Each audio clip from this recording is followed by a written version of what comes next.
Elio guys, and welcome back to another episode of Infinite Magicraid.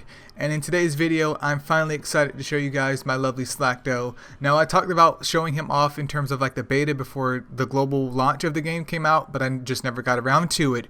But yeah, it's getting done. He's finally here. He's finally completely booked up, and let's go ahead and dive right into him here. So he is currently at A5, and we can see that I do have all of his skills maxed as I indicated below, and we can also take a look at his equipment first, and then I guess I'll do skills and kind of show him off in PvP after that. But right now he's rocking a wild slash slay set, so if I go over here to equipment, you can get a better view of what he's rocking right here. So yeah, I'm doing more so of a hybrid build, which you guys will see a lot in terms of like the spreadsheet of where I'll be like wild slash fearless, or I'll be like wild slash slay. That means they're interchangeable. You can do either one. If you want to rock double wild, that's up to you. If you want to do double slay, that's up to you too. But I do think wild slash slay is honestly like the best setup that you can get until you can miraculously get like some beast crit rate and just slide it directly over to double slay.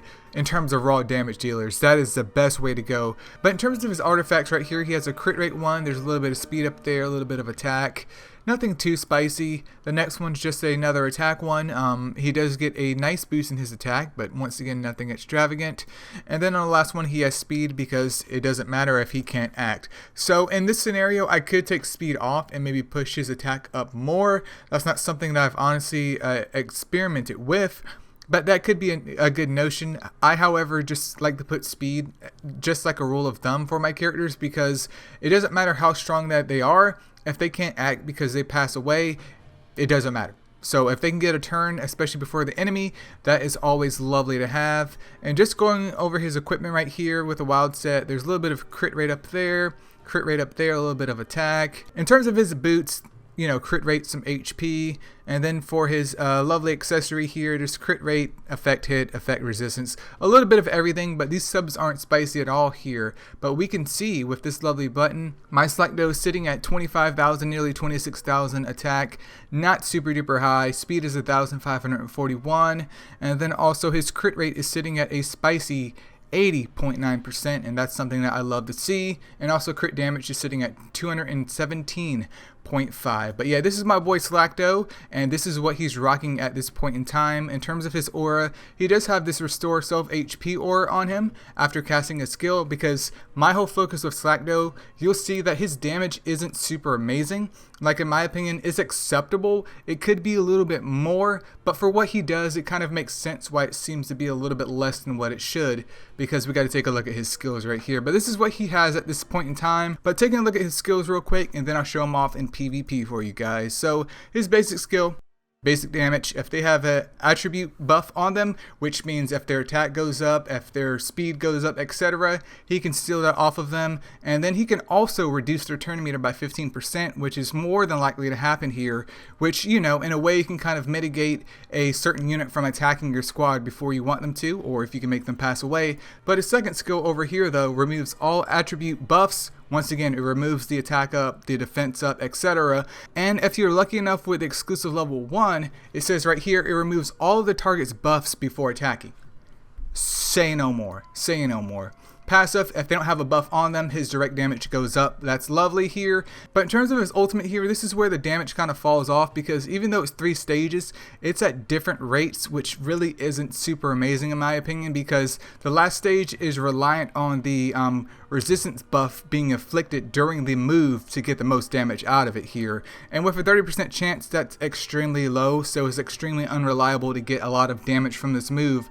But with that being said, though, let's go ahead and see this bad boy in action, because I will say that he's not really a big campaign unit, but I definitely have been using him since I've been building him up in terms of PvP. Like, he is easily a PvP staple, in one man's opinion. Alright, so let's see how I can fare against this team right here. Alright, so the match is starting right here, and looks like I do have first turn, so I'm going to go ahead and try and disable that lovely Lester right there, because he hits like a butt cheek on a stick. Consolidation, I'm scared if that hits him. I don't want that to hit him just yet.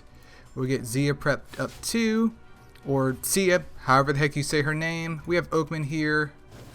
He woke up Lester anyways, RIP. But then we have the lovely Slackdo. Now, unfortunately, there's no one with any types of attribute buffs on them, so by doing his second skill I don't really benefit too much from that. But with them having shields up, and especially Hardak over here with double damn shields, I'm still going to pop his AoE off and see if we can kind of mitigate a little bit of damage, which it did something, but it did a lot less than what I would love for it to have done. Alright, Luna has been exposed, which I wish I just saved Broken Snow for her, but we'll keep it moving here. So if you saw the attack up over there on Liz, that literally just got stripped, which is great, even though she doesn't necessarily need the attack up. With Luna here on the squad, she's applying attack up to everyone else, which is what we don't want to have happen. So that could definitely be very beneficial depending on your situation, especially once you see Luna's over here. Alright, so Luna has done her attack up, which is part of her healing spell, and we don't want that because I want to mitigate as much damage as possible, and luckily Lester over here doesn't have that on him, so we're going to go ahead and cast Slackdo's S2 and take that crap off. Alright, let's try this again here. We're going to go ahead and pop off his ultimate with the attack up, which still really didn't do that much damage, unfortunately. We have burn going on, and let's see if we can nuke Luna. Yep, she went ahead and passed away. Thank goodness. Once Luna drops, especially with, you know, a team of this setup where you have some tanky characters like Sinton and Hardak and Liz to a certain degree, basically the team composition falls apart right after that, because you see Sinton went ahead and passed away here. We have Liz. She doesn't really do that much damage. She just has the heal and the shields. Hardak is just basically a tank. I mean, he's annoying. I can't easily burst him down without a defense down unit, but he's there. And Lester has pretty much lost his spark here because we've been going on for a decent duration, so his whole like coming in hot is gone. He's literally just a sitting duck at this point in time. So we'll rip that off right here. And I mean, in this specific scenario too, it's not necessary to have Slackdo, but if I was fighting a composition of more DPS orientated units, then that attack up being applied to everyone could be very, very bad, and that's something you kind of want stripped off, because if you're fighting Sia, there's Lucifers, all kinds of these high, you know, single target units, that attack up could mean life or death for you know, your entire squad, which no one wants that, man. Alright, let's see some more action right there. And then only Liz is left.